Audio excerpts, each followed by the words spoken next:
My name is John Mendez, and I am your host. Welcome to Walk to Wealth, where I motivate and inspire people new to the world of personal finance by letting you all in behind the scenes of someone who's still on his way. Hi, everyone. Welcome to the Walk to Wealth podcast. If you're tuning in on YouTube or any of the podcast directories, we just ask you one teeny tiny little favor. If you find any value in this episode or have found value in the episodes prior, we just ask that you refer us to a friend. We are trying to impact as many lives as we can and their walks to wealth. So if you could just refer us to a friend so we can continue helping more people, that would be amazing. Without further ado, this is actually take 2 of this interview because the first interview audio quality didn't end up working out too well. So without further ado, Kevin, for anyone that may not know you, tell us your elevator pitch. Who are you and what do you do? Yeah, John, thanks so much for having me on again. This is great. It's great to get to talk to you again. And I appreciate you. And hopefully we can add some value to your listeners and viewers today. So my name is Kevin Amolsch. I'm the founder of Pine Financial Group. We're a hard money lending company based in Colorado. I got started my investing career 2 decades ago. Coming out of the Army, I bought a house, lived in it, had a roommate, did the whole house hack thing that we all learn about, right? Moved out of it, kept it as a rental property. And that's when I knew real estate's going to be the vehicle to make me rich. I could see it from the passive income I was making and the appreciation over that couple of years of owning that property. Yeah. So I dug in, man, and I just really laser focused on real estate and learning as much as I could about it. I started buying 1 or 2 houses a month while I was going to college. I was working 30 hours a week, and I had to do it without any money or cash or credit. So I had to figure that out. And I started buying all these properties. And you know what I really loved about that process was the deal structure, how you negotiate it, how you put it together, all of that. It all comes down to the financing. So I really focused in on the financing and started raising private money and lending that out in 2006, separated with my partner and started my company in Pine Financial in 2008.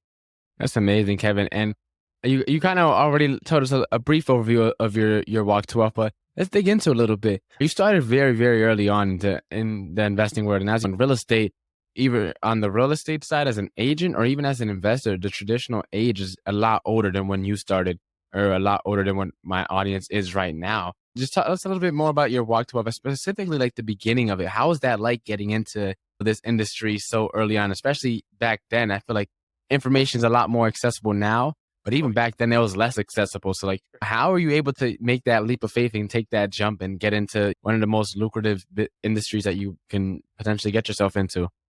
Yeah, for sure. And that's why, John, I look up to you and I'm proud of that you're going on your path to wealth because you're super young and you're out there killing it. So kudos to you, man. I bought my first house when I was 21, and then I started buying regularly a house or 2 a month when I was 23. And I got to tell you, it wasn't easy. It was very difficult. And the thing about the owner finance and creative strategies that I was doing, it's not about your credit or how much money you have. It's all about your credibility. And here I am, this 23-year-old punk kid walking into someone's house and I'm supposed to negotiate and buy this house from you without any money down. And so that was an mental obstacle I had to get through. But I'll tell you what, if you just grind and put in the effort and go, you just start getting comfortable in it. And then that momentum will go. That will take you where you go, for sure. Yeah, definitely. I feel like a lot of people, what's the quote, that they overestimate what they can do in 1 year and underestimate what they can do in 5. Yeah, and a lot of people, they see coming in, it's like, yeah, as you said, I'm this fun kid or I'm this young kid or whatever you want to buy as, but we're still young and we're trying to hop into this industry. And that kind of makes them a little more, what's the word I'm looking for? Another, when you're hesitant, I guess hesitant's the word, into getting into it. And you were able to turn this into something that's very amazing. So what specifically about real estate when you first started off amongst all the other industries you could have gotten to yourself? I know you mentioned that you house hacked early on, but what specifically about real estate really drew you toward potentially making this something that you want to do and make a career out of? Yeah, absolutely. And I feel so fortunate that I was able to find this career and take the path that I took. Couldn't have been luckier, but I'll tell you, it's because I was reading books like probably a lot of your listeners. I was in the Army making a little bit of money, but I wasn't spending it. I had no bills. So I was living in the barracks. I was eating in the mess hall. I didn't have anything to spend my money on. So I started to grow this little savings account. There's got to be a better way. There's got to be something I could be investing in. So I started reading about it. And the books that I read all say the same thing. I was reading the Rich Dad Poor Dads and everything like that we're reading now still. And they were saying, real estate, you got to invest in real estate. This is going to create the passive income that'll make you rich. Yeah, definitely. And as many sides to investing in real estate, there's more active investing and more passive investing. I think a great place to start right now is why don't you tell us the difference of the two? Because you've been able to be on both sides of the fence and you kind of talked about a little bit of the pros and a little bit of the cons for both active investing and both passive investing in real estate. Yeah, I think that's fantastic. Something right before you hit record, we were talking about, because you're looking to do kind of both also. And I think that there's a place for both. So active is when you're going to be participating actively. I know that sounds silly as part of the definition, but it's when you're participating actively. So maybe a sponsor on an apartment syndication, or you buy one little rental property, or you're fixing and flipping. If you're actively going out there and doing work, putting in effort, that would be an active investor. Now there's some benefits to that, right? You're going to have much higher returns, likely. You're going to have more passive income. You're going to have all those tax benefits, but you're going to be putting in the effort. You're going to be taking a little bit of risk. So that might be the downside. And on the passive side is find an active investor that you really trust, and you can invest in their deal with them. Maybe it's a partnership, or maybe it's a loan to them, or maybe you're investing in a syndication. There's a bunch of investors coming together for one sponsor to go out and do the transaction. But this is going to give you maybe some tax benefits, maybe not. A much lower return, although still very high return. And then you're not going to have any of the effort. So you can invest in a lot of different projects. Obviously, diversification is a big benefit there, but it's really about creating the lifestyle. Actively investing is great. I say it all the time, fixing and flipping. I got a lot of clients that fix and flip, right? Because I'm a hard money lender. So they call themselves real estate investors like I did when I was fixing and flipping. Now, are you really investing in real estate? Fix and flip? And no, man, that's a job. As soon as you stop working, you stop getting paid. That's not an investment. I think it's a high paying job and I think it's fantastic, but don't fool yourself here. You got to create that passive and that residual income. That's what a lot of real estate or investing passively is. Yeah, definitely. And you kind of mentioned some of the tax benefits and some of the passive income benefits and time benefits. A lot of people, when they think of returns that they could be getting from real estate, they only think of the money, right? I need to get $10,000 a month passive, right? That is the sole thing that they look for. But what are some of the other benefits? And you kind of touched upon it a little bit, but what are some of the other benefits that people should look out for? And how does lifestyle come into play in terms of how important these benefits are to you? So that's great. So we can go into like risk and your ability to sleep at night, talk about lifestyle. But if we're talking about some of the other benefits of being an active real estate investor, so you have the appreciation, which we don't know what's going to happen here coming up. Maybe it's softer, maybe it's going down a little bit, maybe it continues to go up like we have in, 7 of the last 9 recessions, who knows? But you will have some appreciation over time. Real estate over time always will go up. It just take a little bit of time. But if you have debt against the real estate, chances are very high that it's an amortizing loan, which means a portion of your payment every month goes to pay the principal or pay down the loan. So over time, you reduce your principal. So how about that? How about your tenant pays off your loan for you? That's a fantastic additional revenue stream. Not going in your pocket, but it's definitely income. And then you have the tax benefits. So nothing is going to compare to this. If you have good, strong income and you're looking for tax shelters, depreciating real estate is by far the best way to do that I've found. At least it's the easiest way. But you got to be actively investing in real estate to get. Now we talked about quality of life. Now all of these are fantastic returns. That's going to help you create your wealth, create your on your walk there. But you're working. Right? What if you want to do what you're doing and creating a little media company and helping other people be successful on their social media campaigns like you're talking about? You can't focus on that and active investing. So maybe a passive approach for your lifestyle is a better.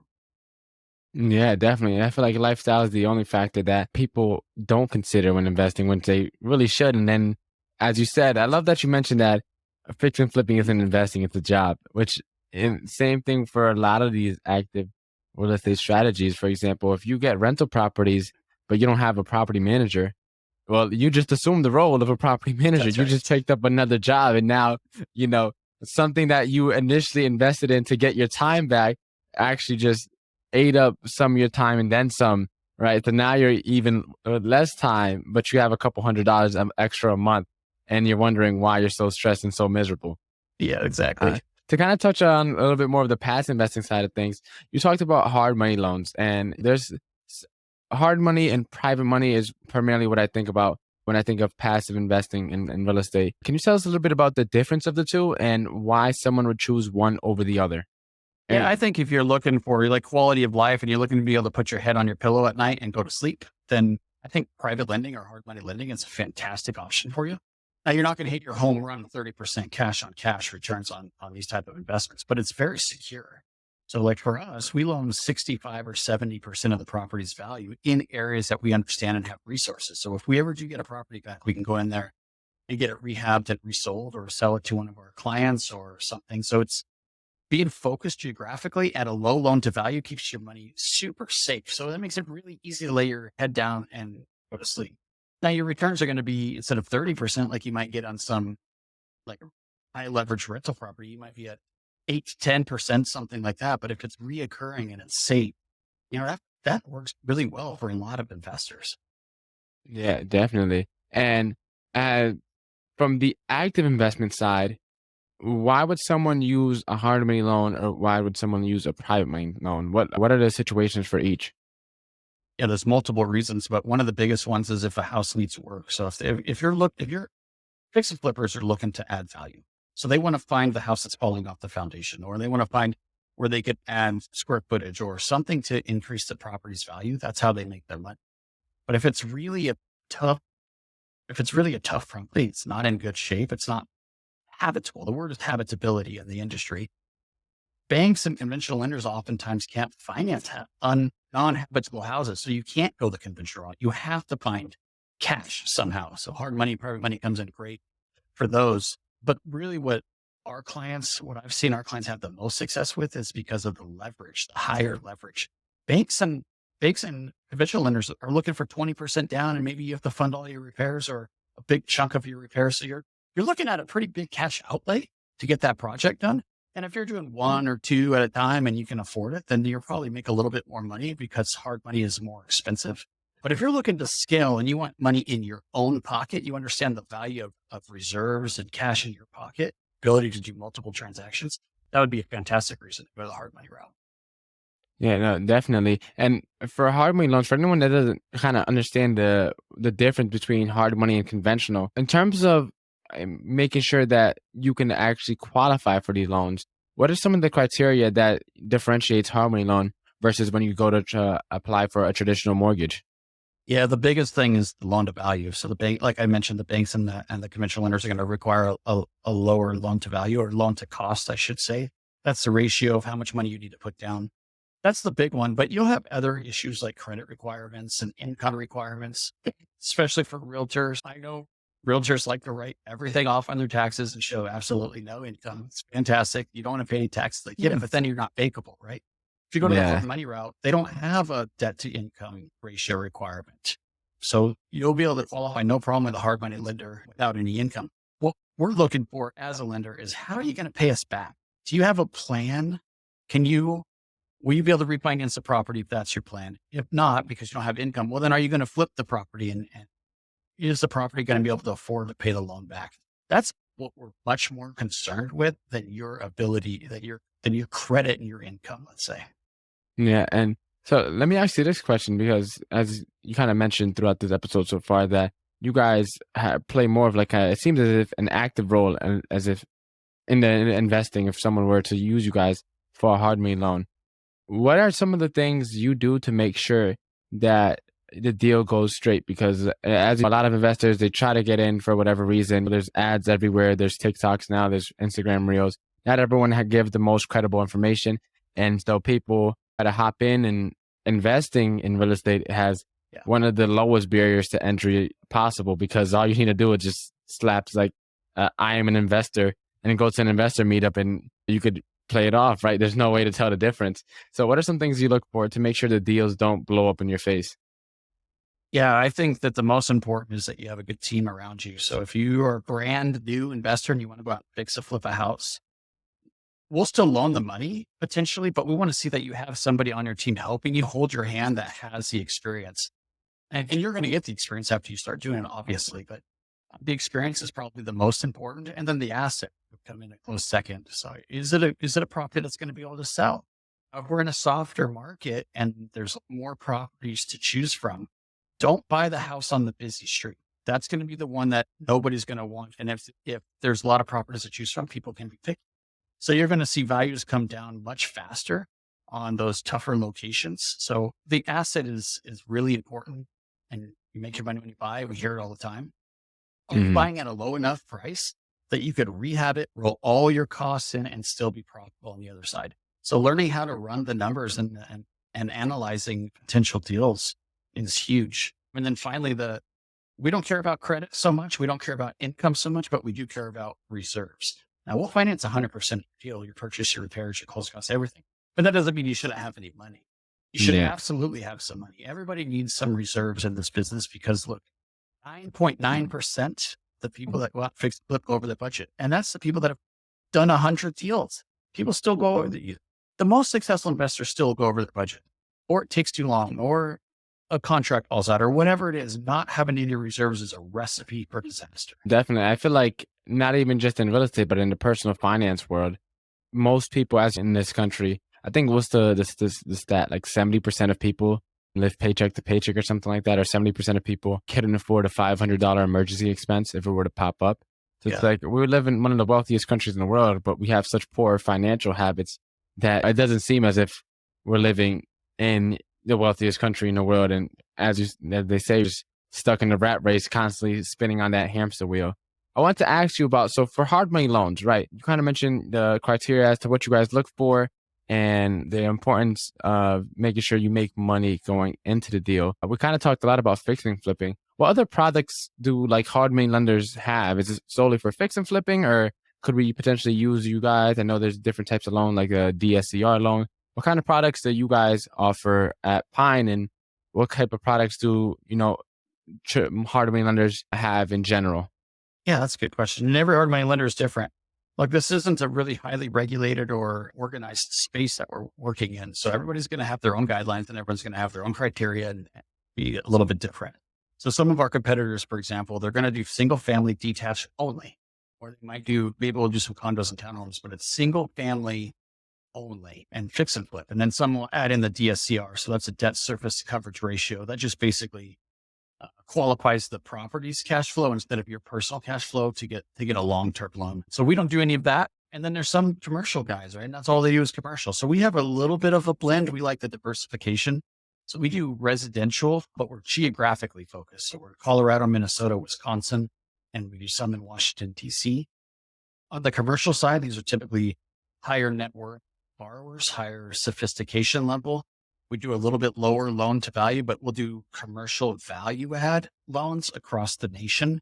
So anybody that's looking to reposition a commercial asset, so let's say it's a big warehouse and they're going to make it small bay, like chop it up into 5 to 8,000 square foot warehouse bays. That we're seeing a lot of that. If you're looking to, we just converted a Safeway into a gym and a swim school. So they divided it two and did that. Apartments are another great one, although those are very competitive right now. But if you have a unstabilized apartment building, say 50% vacant, you can't get a bank loan, we can come in and finance that, help you get it full, and then refinance with the bank once it qualifies. So anytime you can think about repositioning an asset, that's what we're interested in. Amazing. And so far in this episode, we kind of covered your personal story. We covered hard money loan, and as one of the biggest was to overcome, especially at a young age, is I don't have any money. Well, Yeah. now we have a little bit of a idea as to the potential opportunities out there to get some money and get some funding for your deals. Take us back a little bit to what advice would you give yourself if you were supposed to get started in real estate back when you did? Like, what advice would you give to now that you kind of walked the journey, you have experience in multiple sides of the investing world? What advice would you give to yourself or any new investor looking to get into it? Yeah. Look, I wasn't afraid to fail. In fact, I knew I was going to fail.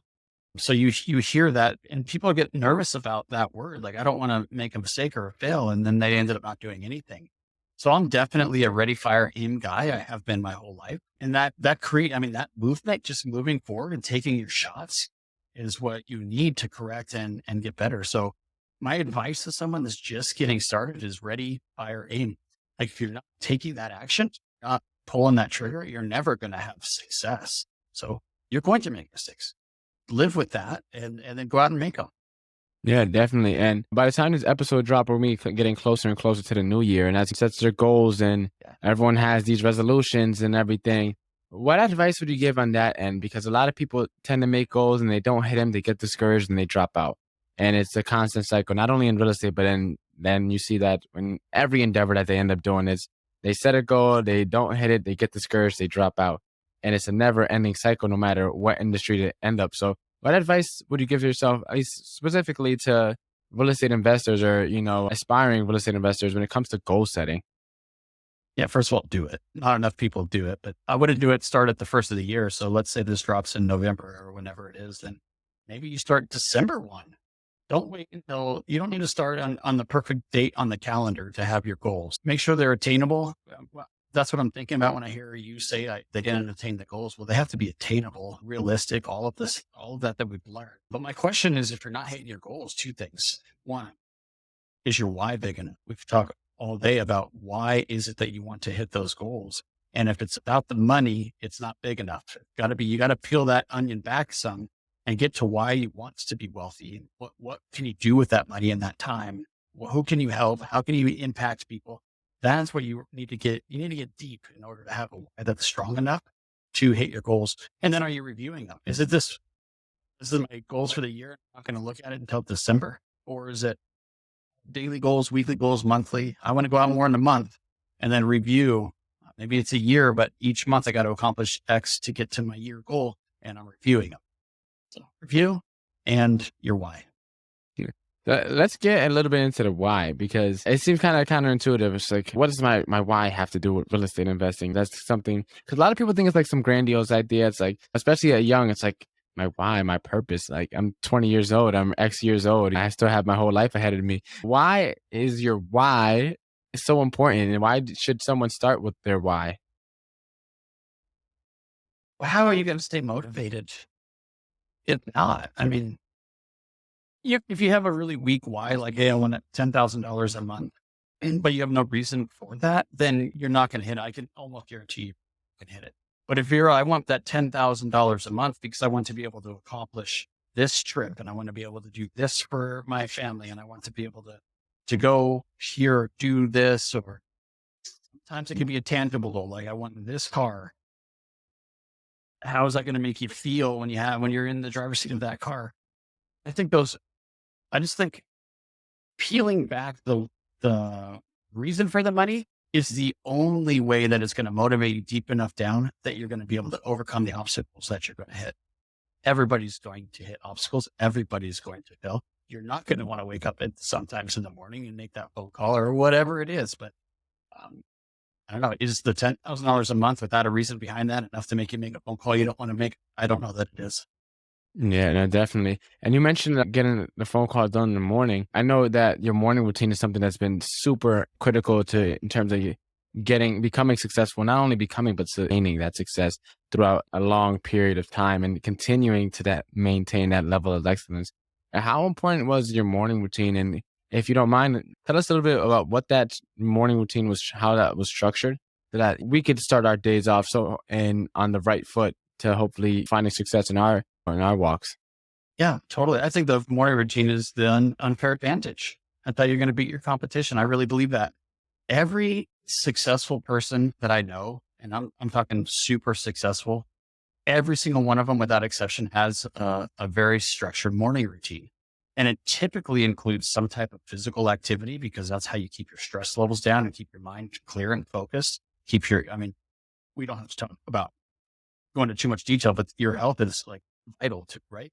So some type of physical activity, some kind of mind activity. So for me, I like to read. So I'll read for about 15 minutes every single day. Some people prefer to meditate or go for a walk and try to quiet their mind.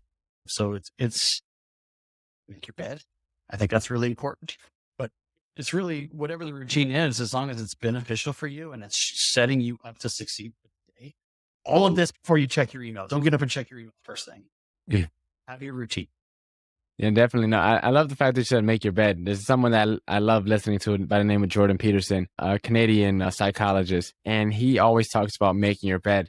And he says that with so much meaning and conviction because he speaks metaphorically a lot. And so most of the things he says at face value don't sound, that deep, but the meaning behind some of the things that he unpacks. And so his whole idea of making your bed is before, you try and go out and tackle any of the problems that this world has to offer, you have to take control of the problems that are within your own control. Like, for example, your bed, like symbolizes chaos, right? Your room Yeah. isn't done.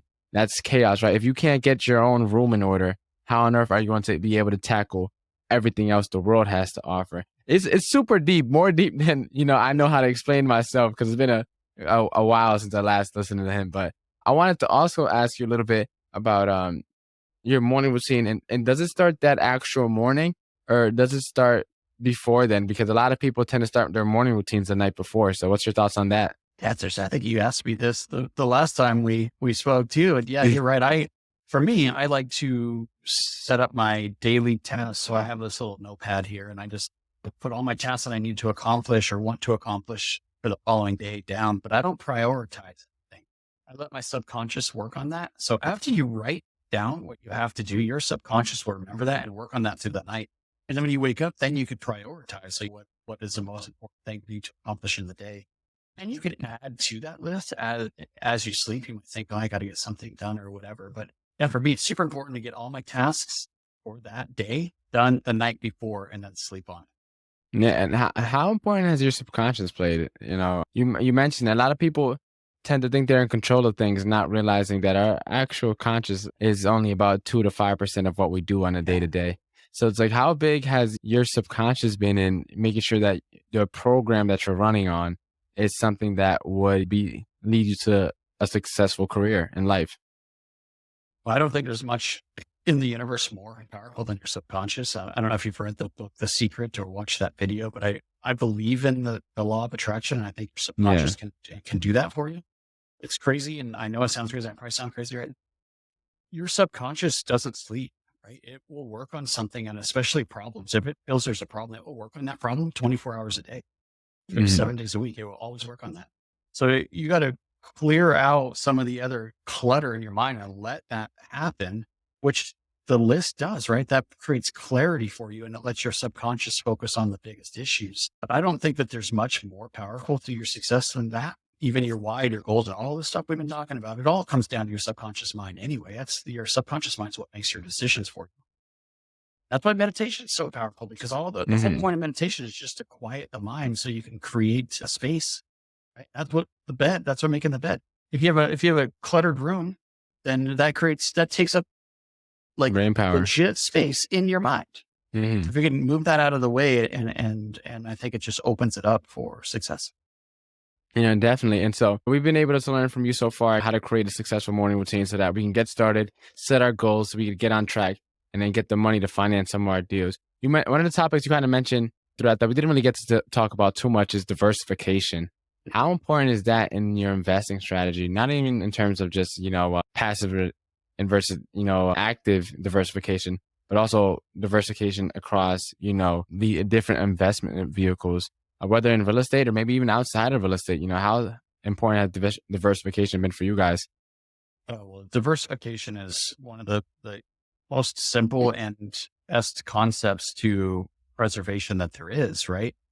Capital preservation. So I think it's vitally important. In fact, that's how insurance companies got started. I think it was Ben Franklin that started the insurance company. And the reason he did that is because you diversify a loss over a lot of people. And when there's loss, them can work together and makes it nice and easy to do that. But I want to caution when I say this, because we talked on the last interview also about focus and how do you have success. If you're diversified across too many things when you're getting started, you're not going to have success at anything. And so for a younger, motivated entrepreneur just kind of get started, I would hyper focus like I did on one thing. And I wouldn't be worried about diversification. You could make it or fail, and that's okay while you're getting going. And then focus. And once you start making money, then don't have all your eggs in one basket. Then you want to start looking for different places to set that so that you could preserve the capital. It's more about preservation and not growth at that point. And was what you were looking for there, but I just want to be sure that everyone is cautious not to try to focus on too many things because you're not going to be successful. Yeah, no, definitely. That's one of the problems I've been dealing with personally. And I'm the type of person, it's live by the sword, die by the sword. One of the things is with me, I'm extremely creative and I have the best ideas, and not they don't always come to light. And sometimes it'll drift me off because what I originally planned, then I get something that's an amazing idea and then something else pops up. So it's like, it's been my greatest blessing and my greatest curse at the same time. And I wanted to ask you, because there's people like me out there, but then there's also people who quit too soon. You said to hyper focus on something.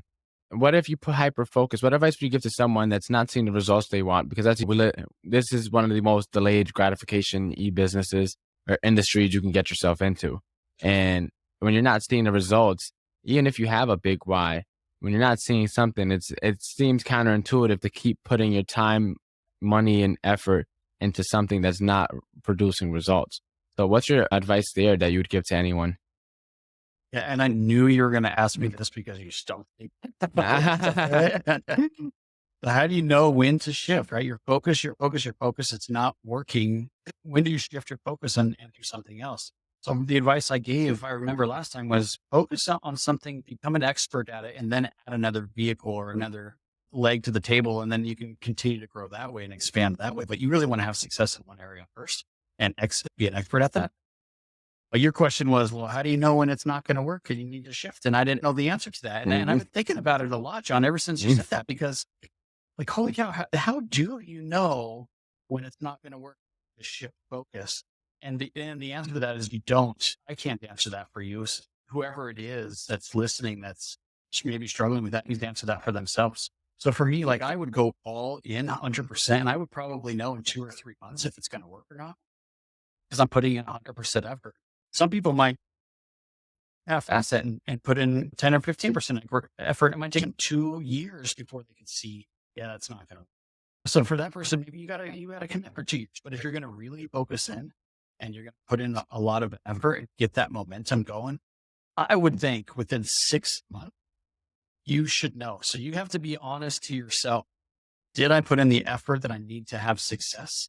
And it's 6 months and you're not seeing the results you want, maybe some successes, but not enough, then maybe it's okay to shift. I don't know if that is helpful for you, but I have thought about that question like so much. I didn't know. I don't know the answer. Everybody is different, but I got to tell you this, you have to be honest with yourself and most people. Yeah, no, definitely. I think that's probably the best answer you could come up with, because as you said, you really don't know when it is. And you have to, I feel, really self-reflect and know what is your current situation.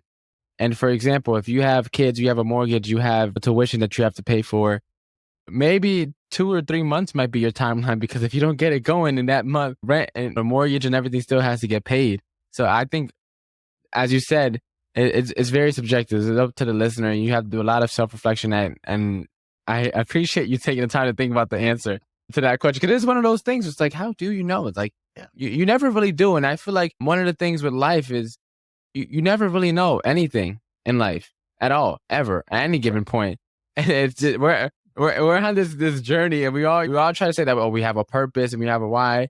And you ask somebody why enough times, and you realize that majority of people don't really know much of anything. There's not that many absolute truths in this world, right? And so we're just using all of our, empirical and experiential knowledge to navigate the world the best that we can. Because who knows, right? And in all reality, who really knows? And so it's kind of one of those things where it's like, hey, I, as long as I can look myself in the mirror and say I gave this a fair shot, I think that's the best thing that you could do. Yeah, if you're honest with yourself. So if you're not, and you're just trying to look for something easy, you're not going to be successful. So I would just be careful here. Don't chase the shiny object just because it's shiny. Make sure, and then give it a fair shot. Don't just jump ship when things get hard. It's going to get hard no matter what you choose. So you better be ready for that. Yeah, and you mentioned your why back earlier is the thing that motivates you. What advice would you give to the people that, because we all have days where the motivation fades. It's an emotion just like any other emotion. And all emotions, they come, they go, and sometimes they stay for a while. Sometimes they ghost you for a little bit. But what advice would you give to someone on those days where the motivation just isn't there, whether it's a passing of a loved one or they get into a major life event, because things happen and nevertheless, life still continues. We have to move on. Yeah, maybe listen to Rocky Balboa's theme song. No, in all honesty, like, you got to be able to find a way to motivate your own self, right? And that's why I like the why so much, because that literally can work for anybody. Yeah. If you could feel it, you got to feel it though. It's not just something that you say or a picture on your wall. You got to really feel it. That's what you want. So maybe it's your family, your kids, whatever it is. How do you feel it? What can you improve their life, and how would that make you feel? That's the feeling I want. And for the people who, as I said, most people my age don't have, kids yet. So it's like when you don't have another life that you're responsible for, it's very hard to grasp that, because in order to, I feel like, fully become an adult and fully evolve into a mature adult, you have to have another life. And because having a kid is sometimes, for a lot of people, the first time in their lives where they have to put someone else before them. A lot of people are narcissistic. A lot of people have an ego. A lot of people just grew up and they didn't have someone to rely on them. They didn't have someone living and breathing and growing that, if they don't provide for, isn't going to continue living, breathing, and growing. So what advice would you give there to someone? How does someone begin to find their why when they're still confused in the phase where they don't have too many responsibilities? They maybe might live with their parents, so they don't have to pay rent or something, or they don't have to pay a car note. They don't have these financial responsibilities or these life responsibilities or parental responsibilities, right? What advice would you give there to someone to find their why? Yeah, it's very interesting, because you're right. That for me, it's easy because I have kids and I have people to take care of. But the answer that you're going to read about is, ask yourself why 5 different times. So this goes like this. So I want to make $10,000 a month. Well, why is that? Well, because I want to be able to travel anywhere I want to go. Okay, well, why do you want to travel anywhere you want to go? If you could ask yourself that, and it's hard. This is a difficult exercise. I'm not going to share that. It's very challenging. But if you can get through 4 or even 5 whys, then that's going to dig into exactly what that is. Of course, everybody's different because everyone had different upbringings. So I think we talked about this. Maybe when I lost my mom when I was 9 years old, and that totally changed my entire life. Right. And then I had my father that was raising me and my brother and sister. And he did a damn good job, but he didn't have a ton of money. So my why was to take care of him, right? I didn't have kids or anything, but I wanted to make sure he was okay before I had kids. So that was mine. But some people's parents are really hard on them, and a lot of kids want to be the exact opposite of their parents. Mm-hmm. You can't do this. Why are you even trying to be an entrepreneur or whatever? The family members bring you down. Well, I know some people will totally disagree with me on this, and that's okay. But a pretty powerful motivator is, I want to prove you wrong. Yeah. So, I mean, whatever it is whatever that why is, even if it's, I want to prove you wrong, then use it. And I think, reflecting back on my life, the I want to prove you wrong is something that I used to use a lot to get me going. For example, like, I used to intentionally tell my friends to tell me that I couldn't do something to get me hyped so that I could prove them wrong. Specifically back when I used to flip back in like middle school, used to like backflips at the park and flip off of slides and all these other things. And if you know anything about flipping, it's especially backflipping, jumping back into the air. It's something about that that's just extremely unnatural, ridiculously unnatural. And so it's like, I would have them hype me up. It's just like, John, you can't do it. Say I won't. Say I won't. Say I won't. And then after a certain point in time, they rile me up enough that I just jump and use that to do it. And most of the time I would land it. And it's like, it's not your typical like motivational, like positive, yeah, John, you could do it. Now it's actually the complete opposite. Right. But that's why some people would disagree with us. Yeah, but it definitely fuels you, because that sense of conquer and victory, then you prove them that, hey, I actually made something out of this, or hey, I actually did it. Hey, I talked to that girl that I liked, or hey, I started that business that I always wanted to do, or hey, I made that big decision that I was going to make. I proposed, or whatever it may be. And that definitely can spark a lot of energy, a lot of motivation to get the ball rolling. I want to ask you a little bit too, while we're on the topic, how important has discipline been? Because motivation and discipline usually go hand in hand, especially in the entrepreneurship world, especially in real estate. So how important has discipline kind of been to you in finding success?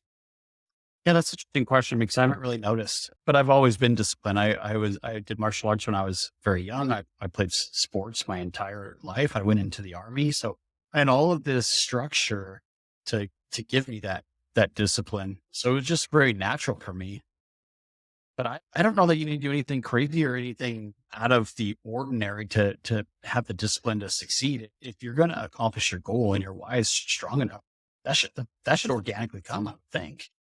Yeah, no, definitely. And I wanted to ask you, so you always kind of had a structure.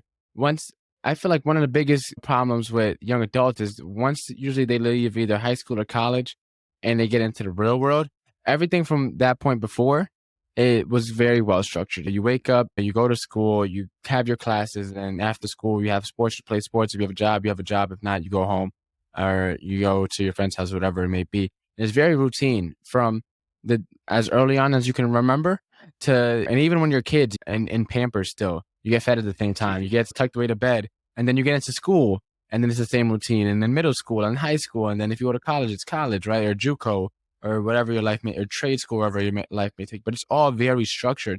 It's not until you actually get into the adult world that it becomes not so structured. So what advice would you give there? Because that's a drastic shift, having something planned out, prepped for you, and then you having to be in complete control of your time and what you do with it. Well, I think that structure should continue if you're on that walk to wealth, because you're going to have places you have to be. You're going to have tasks that you have to get done for the day. So, gosh, back to this, right, John? Do you have your morning routine? Do you have your task list? Do you have your goals that you're reviewing? All that is discipline and structure. That's exactly what that is creating for you. Hmm. So I guess my advice would be follow the roadmap that's already been drawn up for you, and create task lists, check them off, and have your why and review your goals and all of the stuff that we talked about. Yeah. When you went on your journey to real estate investing, I know you started off house hacking. Was there someone along the way to kind of guide you through your journey, or did you you read the books and you were like, I'm gonna figure this out some way or another on my own? Yeah, it's so funny that you hear like the BRRRR strategy and you hear about the house hack, and you hear about these different terms that they've coined now, but this was Yeah. going on way before you even heard, before that was an actual term, right? Yeah. And they write books about it, but gosh darn, it's pretty common sense, isn't it? Get a roommate, have them help you pay your bills. It's, it's really not, it's science. So did I have somebody help me? No, I just knew that if I had a roommate pay me $350 to sleep in a bed in the room next to me, that we could go out and party together, and then he would help me pay my mortgage. Oh, I got two rooms. Why don't I do that again? And it was have all my mortgage paid. Mm. What So it's advice pretty would you simple. Yeah, what advice would you give to the people who have friends and as friends or family when it comes to business tend to Yeah. be a very tricky situation and could go south very, very quickly and ruin a lot of great relationships. So what advice would you give to kind of avoid situations like that and make sure that you can't say never, but hopefully plan so that they never happen? Yeah. So I think a roommate and a business relationship are completely different. So I will start with that. But I did have a fantastic roommate when I was in the RV, and he moved in with me after we got out. I don't talk to him anymore. So that ended up going bad. And well, for that wise, I've done business with friends and all that. I'll give this advice. A roommate thing, tricky, right? Because it's fun to live with your friends. So I don't want to know if I want to actually go there. But on the business side, I would stay away from it with 10 per pool. If I did, I would not do business with friends and family. 10 times it's gonna go bad. I mean, something is going to go wrong, and you guys won't agree. And is it worth it? That'd be my question. Is it worth it? There's lots of partners out there that to partner with you. If you go to the RIAs and the investment clubs and meetups and all that, you'll find people that are willing to partner with you that you don't have a current relationship with, and then you Mhm. become best friends after. But I would start business first and then let it grow from there. Harsh advice, but I've just seen it too many times. No, no, definitely. I agree with you because at one time where I was supposed to help an uncle buy a home and he was using down payment assistance and he was wondering why I wasn't helping him with the down payment assistance stuff and like filling that stuff out. I was trying to tell him like, hey, I'm a realtor. I don't do anything with the finances. Yes, I know some things or two, but it's like if you were a complete stranger, I would not even ever even think to look at your finances. So it's like he was like, oh, I need a realtor that's going to tell me, what to do and help me out. And it's like, you don't even have a pre-approval yet. We can't even start looking for homes. We already had our buyer consultation. I told you this is what you need to do. Here's your contact that to make sure if you have any questions with the lending side of stuff, because that's what he was doing. He was still qualifying for the lending. And he was expecting, yeah, he was mad at me. And so, and I was like, before he even got finished with the down payment assistance stuff, I was just like, hey, let's just end it here. Because that if we were to continue and go on with the actual home buying journey, I already knew where that ship was sailing. And I didn't like the final destination. So I just decided to call it quits there. I wanted to ask you, so kind of on a similar topic, what about with your partner? Because a lot of times when you're beginning as an entrepreneurship, sometimes you may be on your own and the only person you have will be at first is your partner. And sometimes they may not be on the same page. Sometimes they are financially literate as well. So that always helps. But what advice would you give there when trying to maneuver a business potentially with your significant other? Oh man, I've done that too. So that was really, really tough. Here's the problem with that is you're going to be much harder on him or her than you would on your regular team members or staff or a regular partner because of that relationship so tight. So you think it's okay to be harder on them, and it does create conflict. Mm-hmm.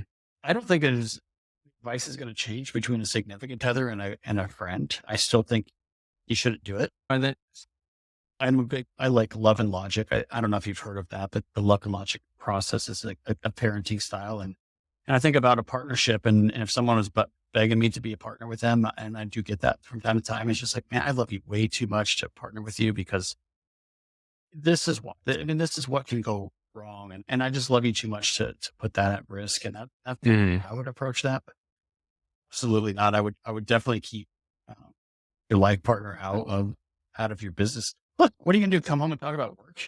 Yeah. You want a break. You want someone to vent to, not continue your day with, right? Yeah, no, definitely.